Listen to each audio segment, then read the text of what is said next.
Why 12 New Steps for ACOAs, followed by a group discussion led by Tony Allen. Recorded live at the U.S. Journal Training and Changes Magazine-sponsored 7th Annual National Convention on Children of Alcoholics, held February 24th to 27th, 1991 in Orlando, Florida. Well, good morning, everybody. Thanks for getting up. As I was walking in here with a young lady, I mentioned the fact that at this particular hour of my life, I feel that this hour is just about as important to me and to ACOA as the hour that I first read the laundry list. I look out in the room, and it's about the same amount of people that were in the room when I first read the laundry list. Yesterday I went into my personal story and my AA and Al-Anon and ACOA experience. And today what I'd like to discuss is 12 New Steps for Adult Children of Alcoholics, why they were written, who they were written for, and why I feel that the AA steps should be replaced. Needless to say, this subject is not without some controversy. And I have already been faced with that controversy. And if I had listened to controversy at the beginning, ACOA never would have started. Because if you look at the superstructure or the structure of the 12-step movement, Alcoholics Anonymous is truly the parent. And Al-Anon is, in many essences or many areas, the mother. And so along comes a movement, which is the children. And if you look at it, the alcoholic comes into Alcoholics Anonymous, and they get sober, we get sober, I got sober, and I was told that all I had to do was to stay sober, and I had a successful day. And the Al-Anon person comes in, they're told to attend meetings, take the focus off their husband or wife, put the focus on themselves, learn how to detach, and they'd be okay. And this is terrific. And then all of a sudden the ACOA movement starts, and these two parents have to look at what they did to the children. And needless to say, it makes them very nervous. As an AA member, I was living in, before I became an alcoholic, recovering alcoholic, I lived in bars. I was never home. So my 3 children were brought up, and I was never with them. So all of a sudden I joined Alcoholics Anonymous. I got sober. I went out to help others.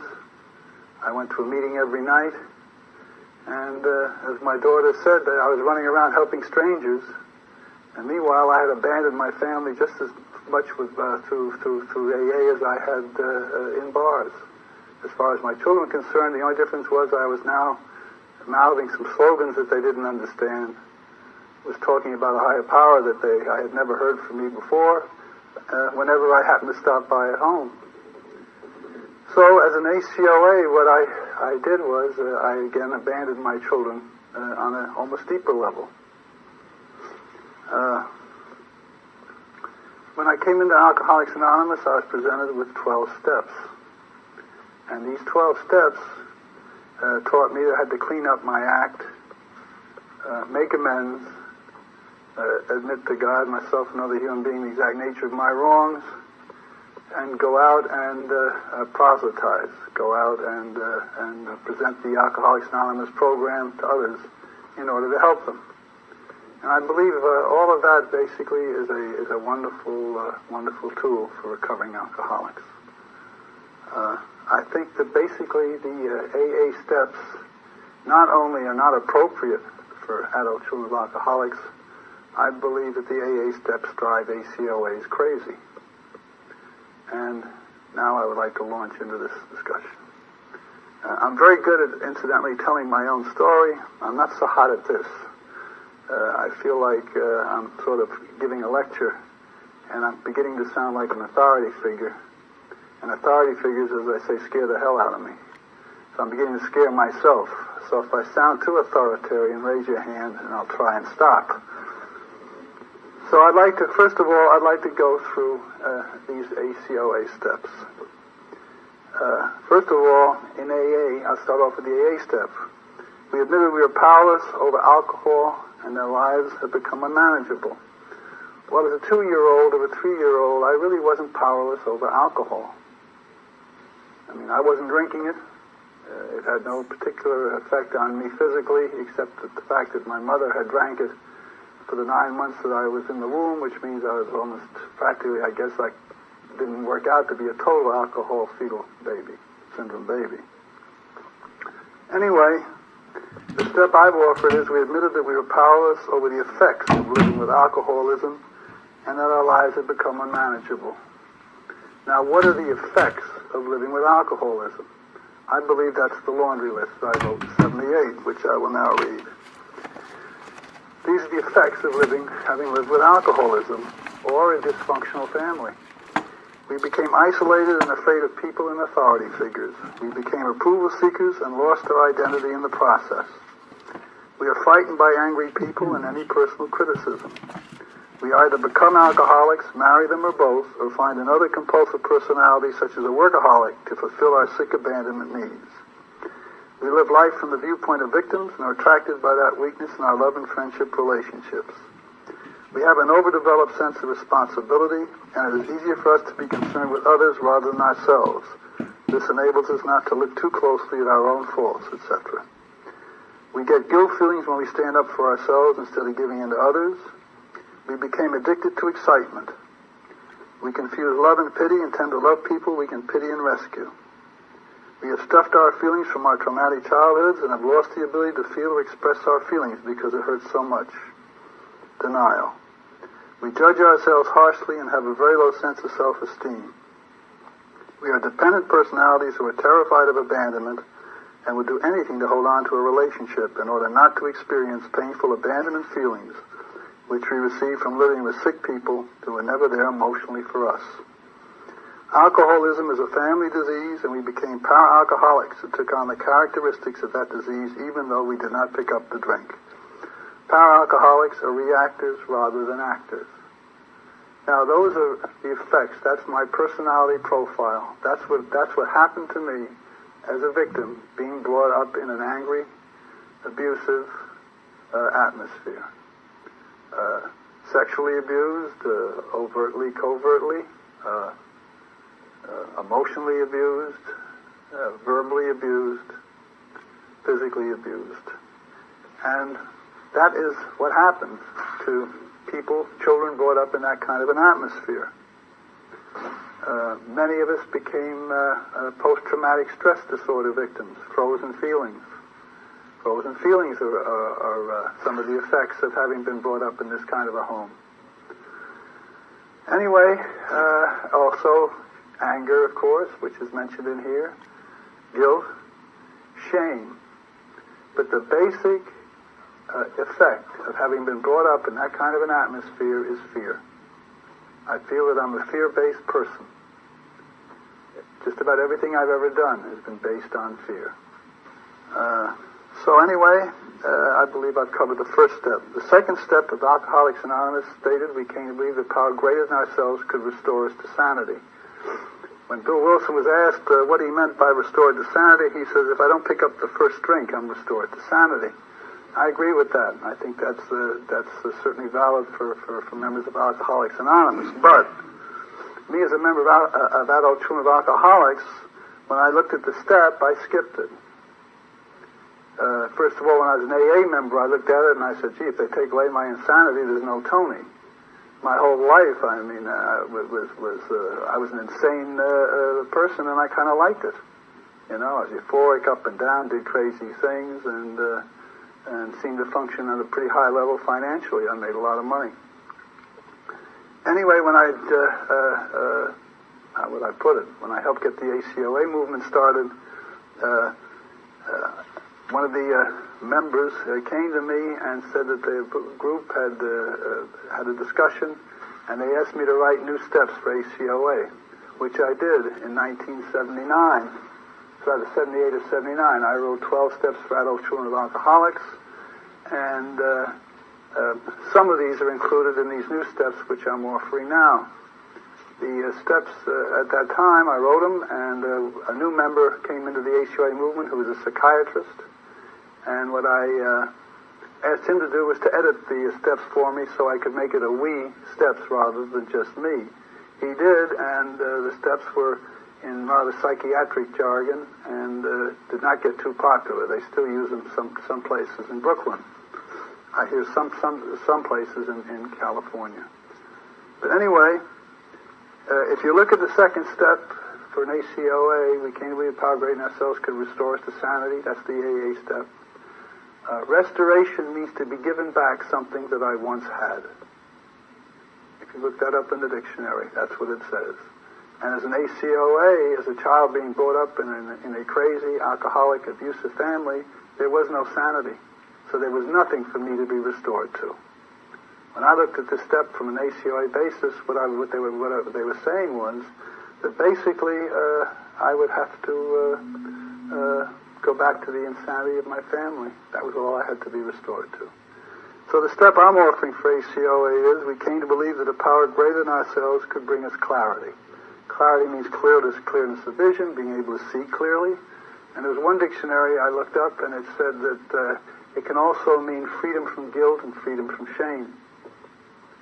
So it struck me that clarity is a far better condition for me to be restored to than to a sanity that I never experienced as a child. Now, we come to one of the tougher problems, the third step of Alcoholics Anonymous, stated that we made a decision to turn our will and our lives over to the care of God as we understood it. Now, one of the basic problems for me as an ACOA is the trust issue. And I'd like to read something here that I got in a very, very spiritual book. And this has to do with the spiritual beginnings of children who are hopefully, all of us, on a spiritual path.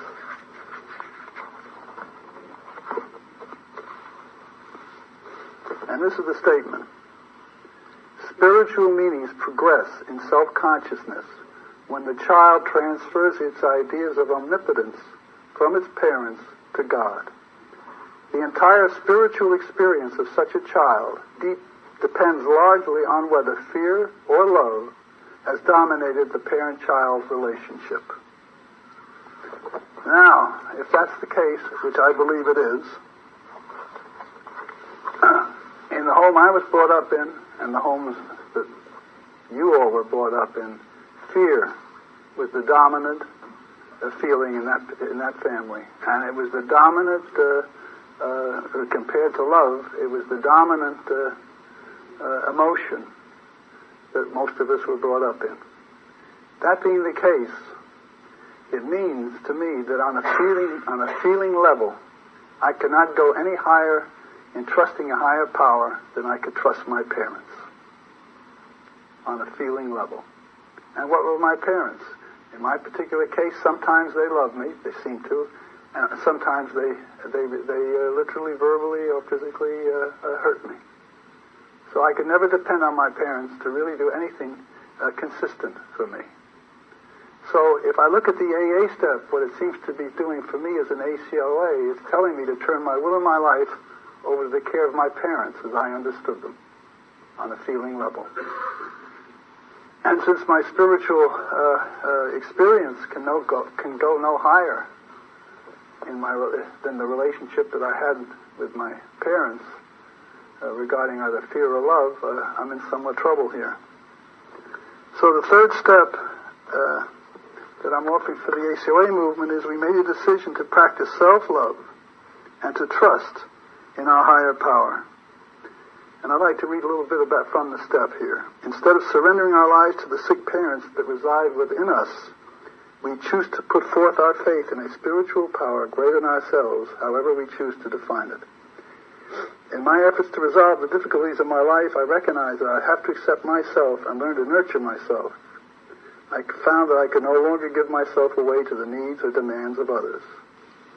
As difficult as it sounds for me, trust, which is probably one of my most difficult issues, has to be basically a growth process.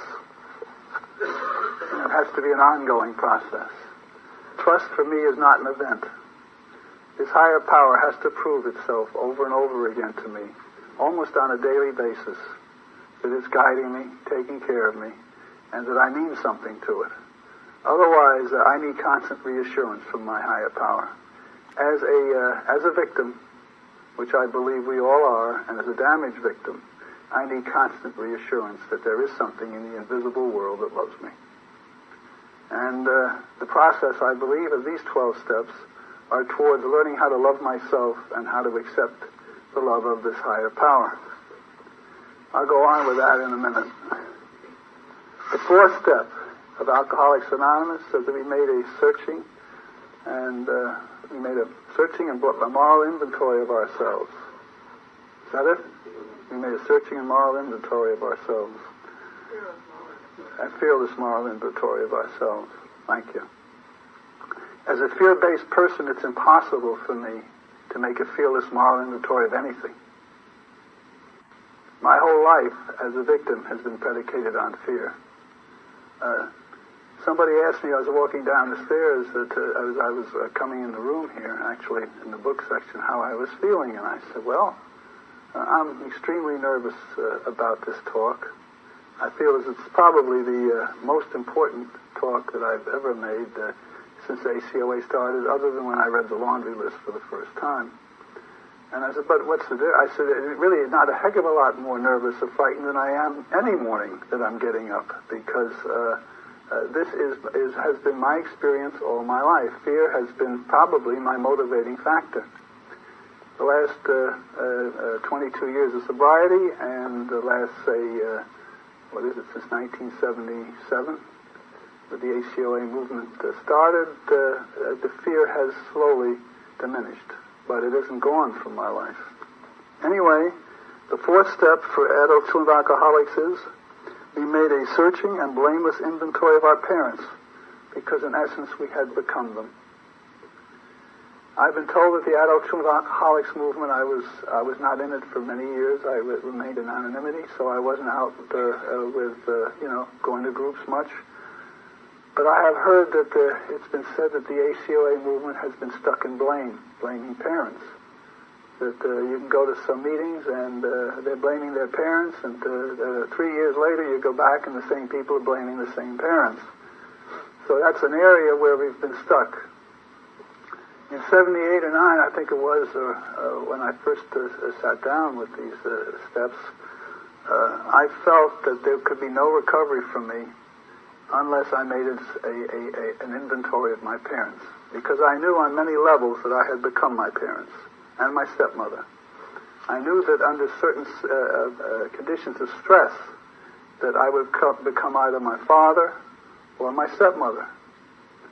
And as I said before, that one of the glaring incidences was I was 10 years sober. I walked into a shoe store, and an older man, a very, very nice, kind man, bent down and he started fitting shoes on my feet, and I found that I was rude, angry, and abusive to this man.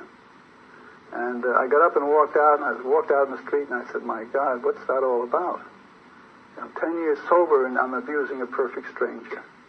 And it suddenly hit me. My stepmother was always abusive to shoe clerks and cleaning establishment people. Always. And I found that as I would walk into a shoe store or a cleaning establishment, rage would start moving up in my stomach. And I suddenly realized under certain situations I actually became and felt like my stepmother. I took on her actual being. I was sober about a year, and I found myself limping out of a restaurant after I'd paid the bill. I said, my God, what's that all about? There's nothing wrong with my leg. And I looked back in my life and I realized that my father always over-tipped in restaurants. He was a real people pleaser when it came to maitre d's and waiters. And I realized that I had felt that I hadn't tipped enough in that particular restaurant, and so in order that the waiter wouldn't yell at me, I started to limp so he'd feel sorry for me.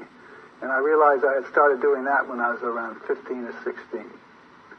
So as far as I could see, what I was in a restaurant was I became my father. And if I didn't become my father, what I did was I tried to get pity so nobody would hurt me, but not becoming like him. So I began to look at my life, and I began to realize that actually what I had become my father. In many instances, I had become my stepmother, and the women that I was seeking out to have affairs with, live with, or marry all looked like and were the mother that had disappeared from my life when I was 2 years old. So I later learned that we become one parent and we marry the other. So basically what I found out was that in order to have any type of forgiveness at all, I had to take a searching and blameless inventory of these parents and these people who had brought me up. See what their positive aspects were and their negative aspects. Look at them really from an objective viewpoint. Look at some of the patterns of life that they used. Looked at some of the words that they used. Looked at some of the biasness they used. My father was Jewish, my mother was Christian, and my father was about as anti-Semitic as you could get. He hated being Jewish, and he didn't like Jews. And he taught me that I should never play with Jews. Above all, I should never marry one. And that basically Jews were socially inferior to Christians, although they were intellectually superior. So in essence, I took on all those characteristics. One of the hardest things for me to do is to basically cut down on anti-Semitism, because I became an anti-Semite just like my father. So it's one of the issues that I have to work on a daily basis. So what does it really mean? Half of me looks at the other half with disgust. It's a wonderful way to be brought up. So in order to forgive myself, I have to take an inventory of my parents and learn how to forgive them. In order to forgive them, I have to learn how to forgive myself. Hopefully, the fourth step of ACOA, this new fourth step, will help the movement go through blame. I do believe the blame of parents is probably the first healing process that ACOAs go through. I have to come in touch with the fact that although my head tries to forgive the abuse that was done to me, my gut, basically, my little child within, is very, very angry and mad at these people. The fifth step, we admit to God, ourselves, and other human being the exact nature of our wrongs. That's the AA fifth step. I think that's fine for AA. I believe that in Alcoholics Anonymous, I was a perpetrator. I did wrongs to all kinds of people, including myself. I hurt people, I ran roughshod over their lives, and even prior to when I picked up a drink, I did wrongs to people. There's no doubt about that. But the 12 steps for AA are fine for perpetrators. Adult Children of Alcoholics, and my belief is, Adult Children of Alcoholics was formed and created by my higher power and your higher power for victims, for little children, for people basically who were victimized, were not perpetrators. So, the fifth step for ACOA is we admit it to our higher power, to ourselves, and to another human being, the exact nature of our childhood abandonment. Abandonment is the core issue for people like us. That is our basic, that is what we live not to feel or experience. But the strange part about people like us is that which we are frightened of feeling the most is what we are addicted to finding in our lives. In other words, abandonment is my major issue. It's the feeling I don't want to feel most of all. But what do? I'm addicted to finding abandoning types of relationships. So in order to realize this, in order to go through the process of basically finding nurturing relationships, I have to look at abandonment. And I'd like to read a little bit about what I've written here. Out of a searching and blameless inventory of our parents, we come to see how we reacted, adapted, revolted, resisted, and ultimately abandoned ourselves. When we review the nature of our parents' illness, we come to see how many of their behavior patterns replaced our youthful innocence and spontaneity.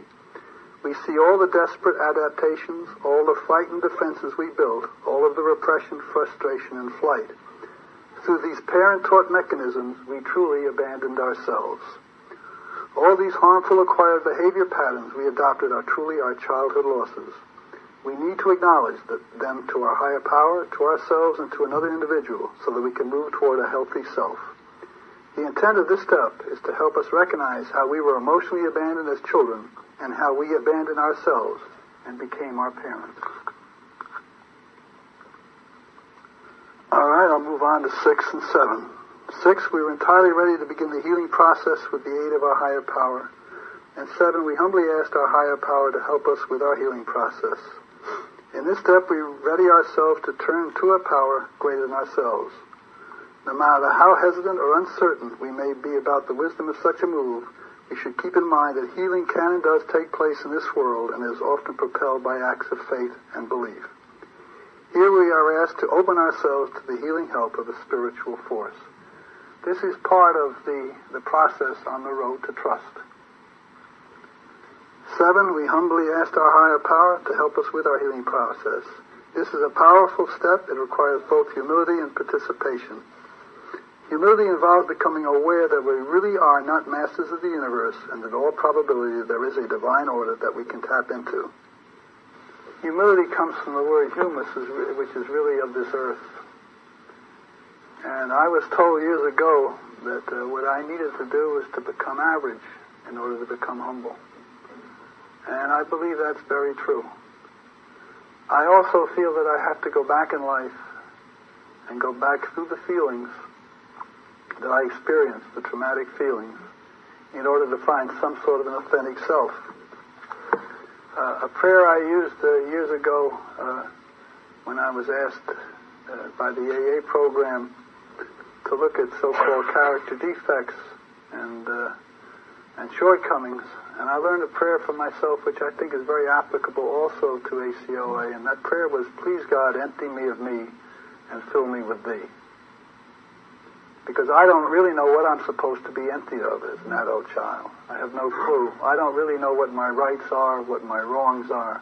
All I know is I hurt. I'm frightened of abandonment. I'm feeling pain, anxiety. I live my life with, say, unshed tears. And I'm always on the verge of grief. It's better now. I can't say I'm over all of this. But in truth, this is what I would like to be emptied of. I would like to be emptied of these feelings of shame, guilt, and fear and terror, uncertainty, the desperate need to be loved in the external world because I'm unable to love myself. These steps were written with the point of view that the goal would be self-love, learning how to nourish, love, care for me, my little child, and basically be open enough then to receive the love of my higher power. Now, the 8th and 9th steps of Alcoholics Anonymous deal with amends. Now, as an AA member and as a perpetrator and somebody who did many wrongs to many people, I needed to make a list of these people, and I needed to make amends to them. In my AA experience, I found that when I wrote down the names of these people was the beginning of the realization that there was a higher power in my life which was actually making itself known to me on a daily basis. By taking a piece of paper and writing down the names of those people I had harmed and those people I had believed had harmed me, because I found that they were interchangeable, and then becoming ready to make amends to these people, I found within at least 2 days after having written this list, my higher power started bringing these people into my life in such a way that I could make amends to them.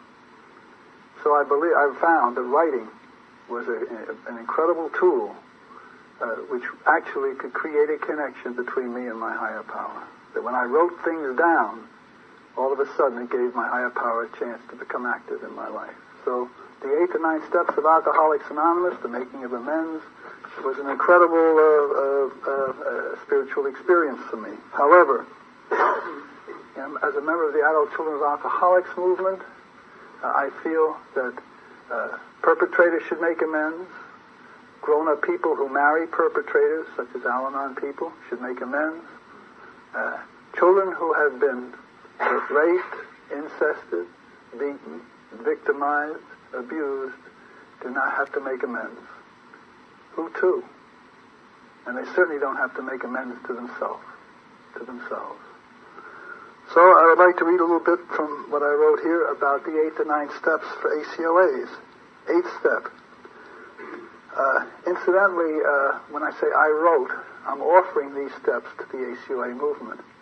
Some of these steps came to me from outside sources. Some of them came to me through things I've read.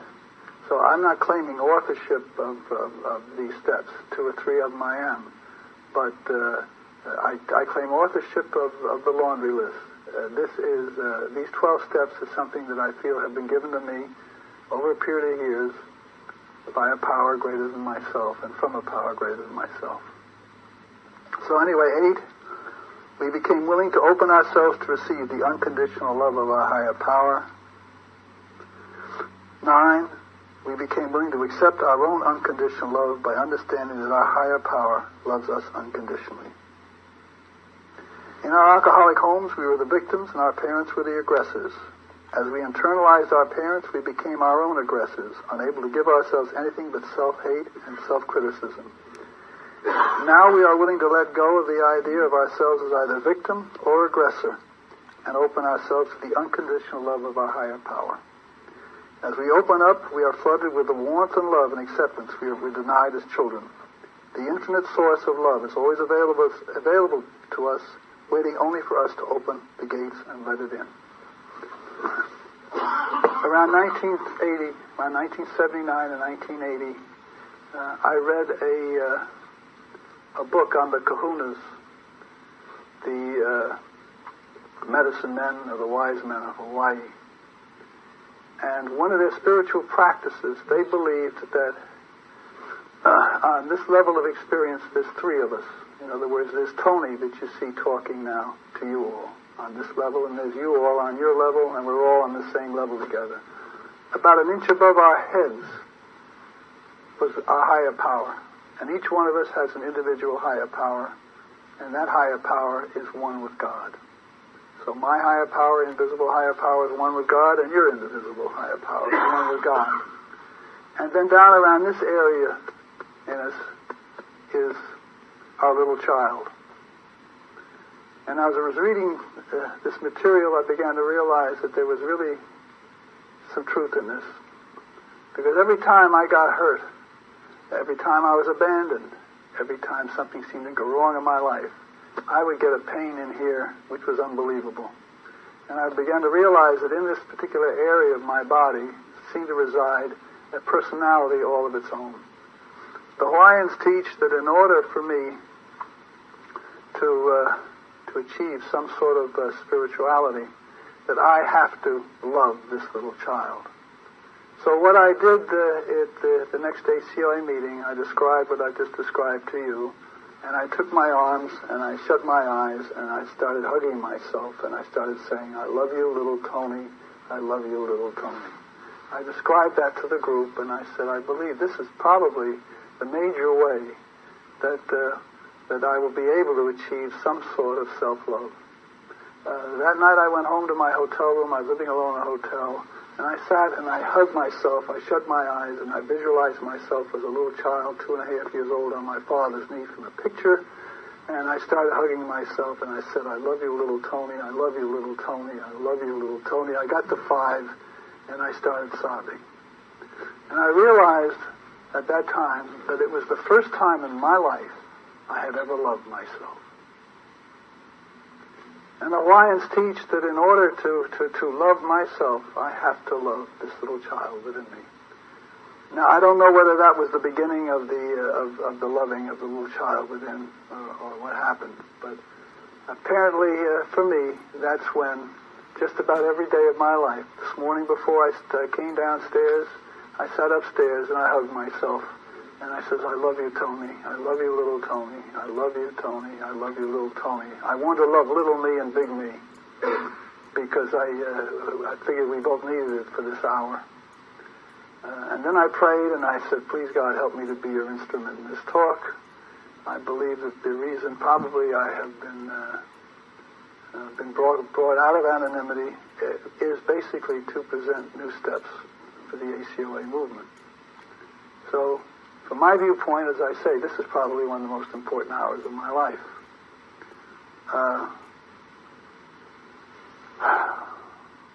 So anyway, I believe that it's my higher power's job to love me unconditionally. I also believe that this higher power cannot love me unconditionally until I love little Tony unconditionally. And as I love little Tony unconditionally, and I love him to the extent that he starts to become calm and accepting, then my higher power's unconditional love starts flowing through me to him. And then we become a trinity. My higher power, me, and little Tony become merged in love. And as such, then we can be presented basically to home, or to the source, or to God. That's my personal belief. So my major spiritual job in life is to love this little person within me. 10, we continue to take personal inventory and to love and approve of ourselves. As you can see, each one of these steps basically is on the road to love. I'm very, very good. I have been judge, jury, and executioner over myself all my life.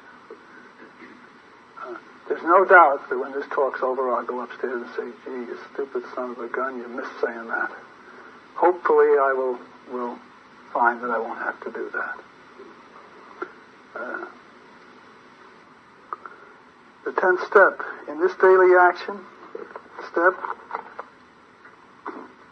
in this daily action step, we monitor our actions and seek out those opportunities and situations where we can increase our self-esteem and self-love. In other words, look for the positives of what I've done today. We can use these steps to correct our course in the event that we stray from healthy actions and begin reenacting destructive patterns of behavior. If we see ourselves flirting with our contemplating harmful behavior, it's important to recognize that change must come from within. We can ask our higher power for assistance, and we can turn to our group for support as we struggle with those actions that bring with them self-loathing, resentments, and guilt. We need to establish a new vigilance, one that centers on our behavior. This we can do by working this step on a daily basis, examining who we are, what we are doing this day to grow and change. Now, the 11th step of ACOA is very similar to the 11th step of Alcoholics Anonymous. Instead of saying, we sought through prayer and meditation to improve our conscious contact with a higher power of our understanding, playing only for knowledge of its will for us and the power to carry that out. Instead of him, I made it it. And instead of using the word God, I used the word higher power. I must say I did that because I feel that it is I don't believe God's he, she. I believe it's it. And I'd like to say that prayer and meditation have probably been the major step which has saved my life. As I said, my first 11 months in Alcoholics Anonymous, my hands were sweating so bad that from fear and terror, I really couldn't shake anybody's hand. My sponsor and he took me over to Transcendental Meditation, where I was initiated into the TM discipline. And the first day that I was taught to meditate, I was walking through Central Park in New York, and my left hand had stopped sweating. And I must say at that particular time, I wondered whether it was the Jewish half of me or the Christian half which had stopped sweating. I saw from this experience that the meditation basically could change me physiologically, that it could change my chemical makeup. I went back for the refresher course 2 or 3 days later, and after that meditation, my right hand had stopped sweating. And I realized that basically meditation was a way of changing me physiologically. And I began to study all kinds of spiritual readings, and I got into Western mysticism, Eastern mysticism. I discovered that Western mysticism basically seems to concentrate on the head. In other words, I see you as the Christ. I love you. I do a lot of mental work in order to try to become one with my higher power. Eastern mysticism, on the other hand, concentrates mostly on the body. Their belief system states that there has to be a physiological transformation. There has to be a physiological change in the body in order to effect a permanent spiritual transformation. In other words, the big book of Alcoholics Anonymous talks about God consciousness. And it talks about the overwhelming God consciousness which our early founders received. Bill Wilson had an overwhelming spiritual experience, as did Marty Mann have an overwhelming spiritual experience. Most of us who came after those two people have had what is called basically an educational variety of spiritual awakening. My spiritual awakening has been going on and on and on and on, and I have not had that overwhelming spiritual experience that the founders of AA had. On the other hand, after Bill Wilson had this spiritual awakening, as did Marty Mann, they tried to recapture it over the next 25, 30, 35 years and never could. In fact, I was at the meeting that Marty Mann spoke, and she said she had just gotten over a 20-year depression. She had just gotten initiated in transcendental meditation. What I'm saying is that I learned that in order to get myself aligned with my higher power, I had to give up caffeine. I had to get rid of smoking 3 to 3.5 packs of cigarettes a day. I had to get off of sugar, which I'm now 5 days off of again.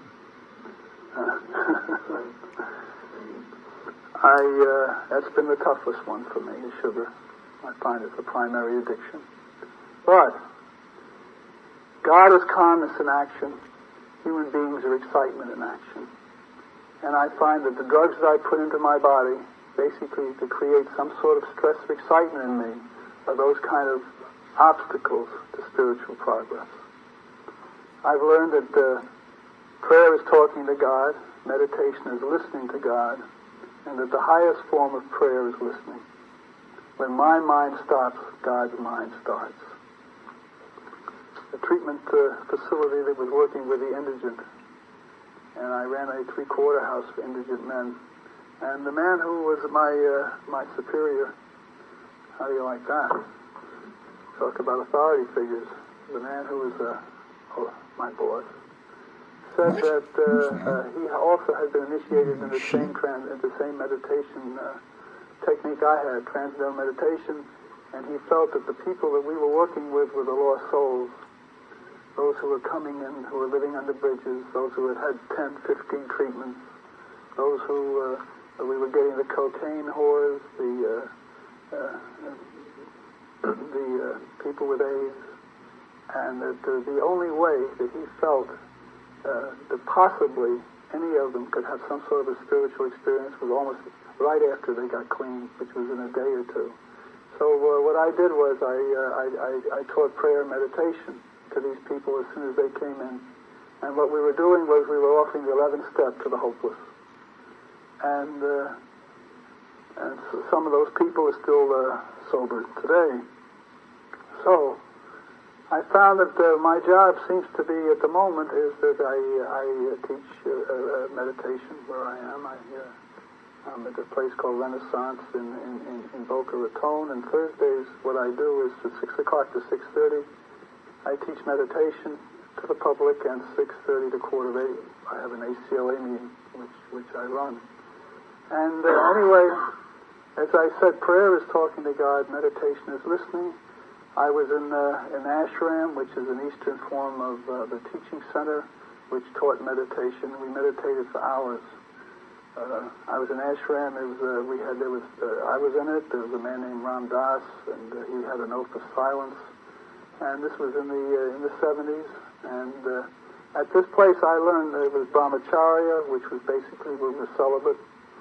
And I found that while I was doing all of this and working with things called kundalini energy, which is an energy which moves up the spine into the head, this is Eastern mysticism, that I was learning all different types of techniques of meditation, everything from breathing, basically, to mantras, and I was fascinated with the subject.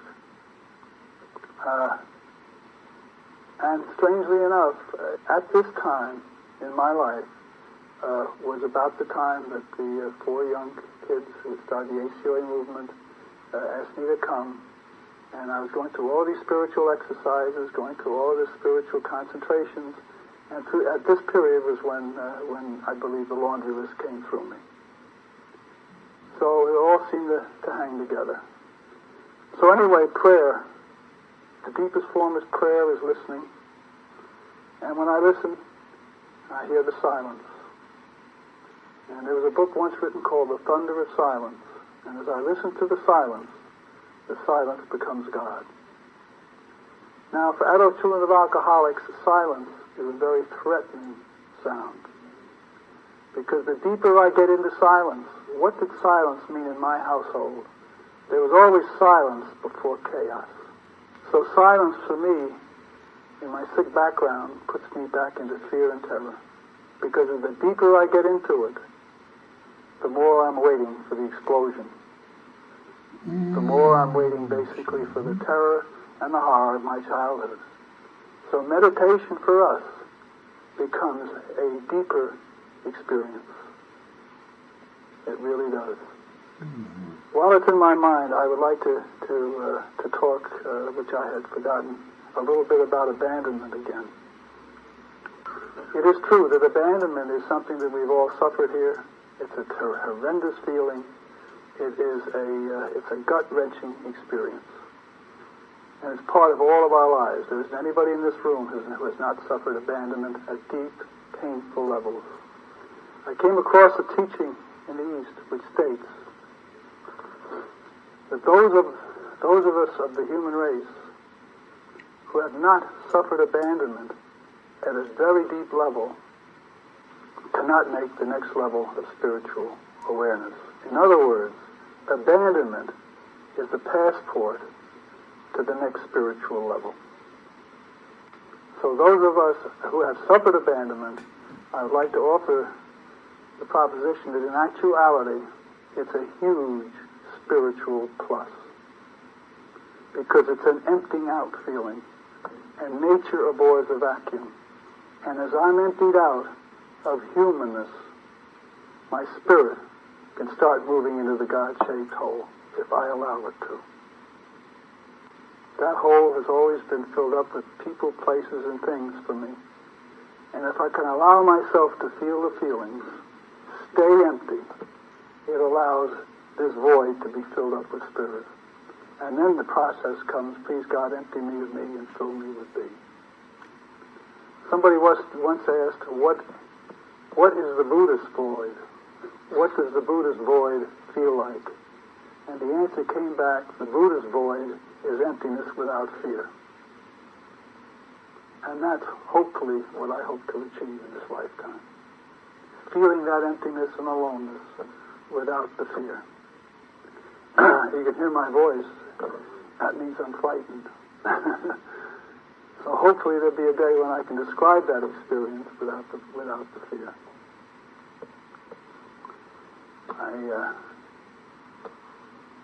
Have I covered prayer and meditation? Hopefully. So I'll move on to 12. The Alcoholics Anonymous 12 steps states that we need to go out having had a spiritual experience as the result of these steps. That was the original. Having had a spiritual awakening as the result of these steps, we try to carry this message to other alcoholics and to practice these principles in all our affairs. That's pretty self-evident. Now that I'm spiritually more sound, I then go out and share this experience with other alcoholics, hopefully to bring them into Alcoholics Anonymous. I think that's wonderful for AA.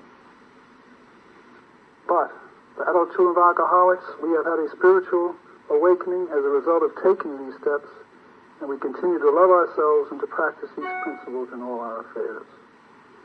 Self-love and self-acceptance inevitably lead us to feel connected with a larger universe. When we were victims in an alcoholic household, we lost our authentic self to the demands of the disease. Throughout our adult lives, and especially in ACOA, we have been attempting to recover and cherish our authentic, spontaneous self. Through working these steps to the best of our ability and developing a relationship with our higher power, we can gain a wonderful new awareness and an opportunity to truly change.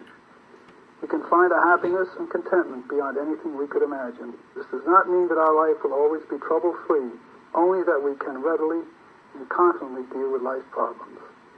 There is a solution beyond ourselves.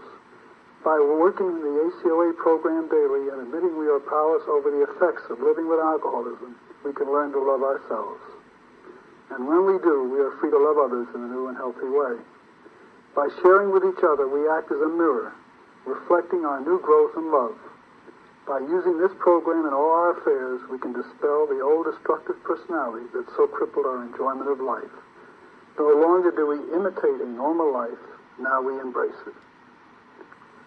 So, it is my personal belief that I'm here basically by the grace of my higher power this morning to present 12 steps for victims rather than perpetrators.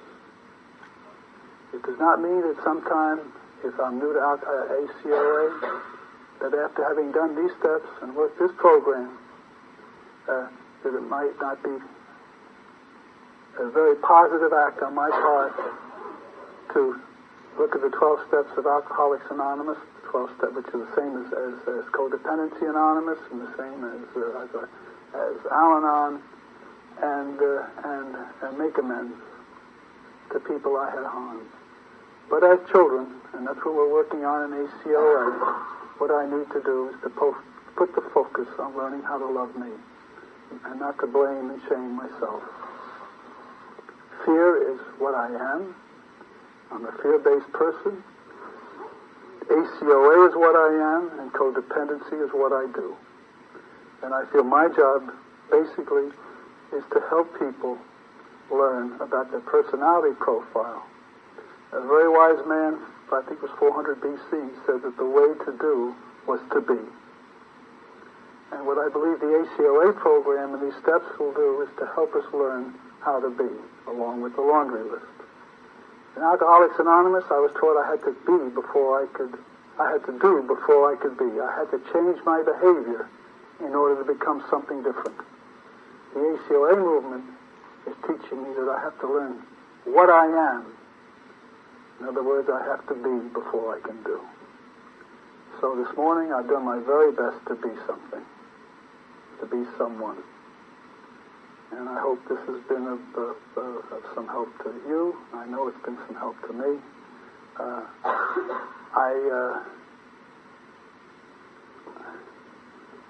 I know this is being taped, and it's my hope that this tape will get around maybe to the membership and maybe can be of some help. So I thank you very much, and I'd like to have a discussion today.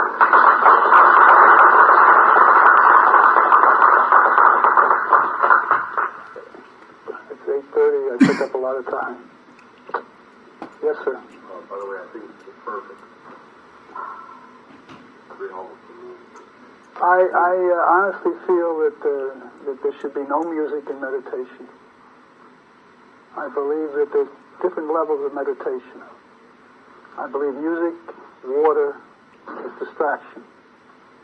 My personal belief is that what I am trying to do is to hear the still, small voice within me.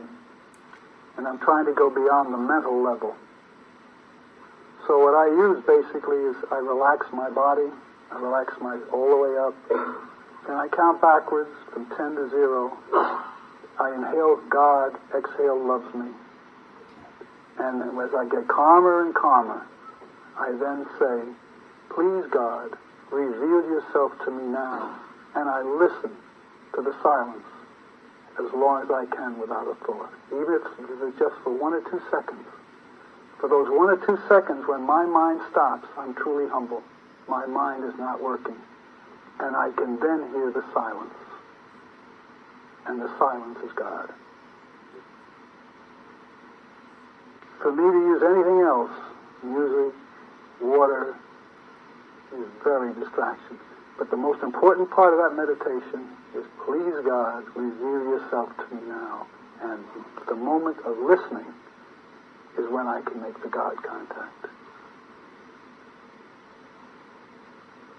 I'm not saying that whoever else's meditations they're perfect. I mean, I'm just giving mine. I can't use, this is what I use. So I have been taught that anything other